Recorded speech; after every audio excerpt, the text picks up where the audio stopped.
Io ricordo che si partiva 3 giorni prima da mia nonna e c'erano pentole che bollivano, chi faceva tortellini, chi faceva lasagne, chi preparava il pesce per la vigilia, da noi si usa molto il cappone, l'anguilla, tutti erano all'opera.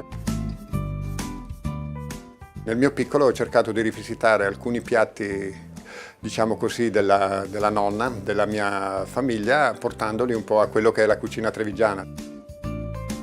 Sicuramente andrei dal macellaio, mi farei dare dei bei pezzi di carne giusti per fare un bel bollito misto. La lingua, la testina, possiamo usare anche una bella guancia di manzo che viene molto buona. Prendiamo un bel cappone per fare il brodo, poi prendiamo chiaramente, dividiamo il musetto, la lingua, ognuno va cotto a parte, con uno ci facciamo il bel brodo per i tortellini e con gli altri pezzi li usiamo solo per mangiarli. Poi dopo, ecco, si possono fare anche dei piatti gourmet, ad esempio noi facciamo con il musetto con una salsina di topinambur.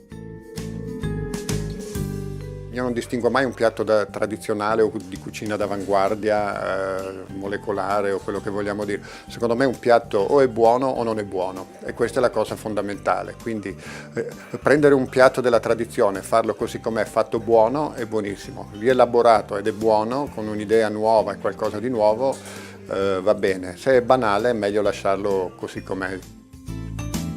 In Veneto sicuramente non può mancare il radicchio fatto in 1000 modi, lo si può fare ai ferri, lo si può fare in carpione, lo si può fare fatto un agrodolce fatto bene, con delle tecniche particolari dove resta manteniamo sia il colore che il sapore. Oggi io volevo proporre una ricetta per Natale, molto semplice, sono dei gamberi, prendiamo il gambero, lo sgusciamo, gli togliamo il budellino, poi dopo lo avvolgiamo in una fettina di lardo, avvolgerlo nella pasta cataifi, pennellarlo appena con un po' di albume in modo che resta un po' attaccata, altrimenti si apre. Friggerli e servirli con un poco di insalatina, un poco di verdure crude. Poi per la salsa facciamo questa crema, questa maionese di aceto balsamico e a questa maionese di aceto balsamico, che è un po' forte e potente, andiamo ad aggiungere una parte di maionese classica in modo, e poi quando sentiamo che il gusto ci aggrada, che non è troppo forte di aceto, che diventa un po' più rotondo perché l'altra parte di maionese va a renderlo un po' meno aggressivo, tritiamo dello scalogno sottilissimo e delle erbette aromatiche. Quando abbiamo questa salsina friggiamo i gamberi, si intingono in questa salsina e sono veramente deliziosi.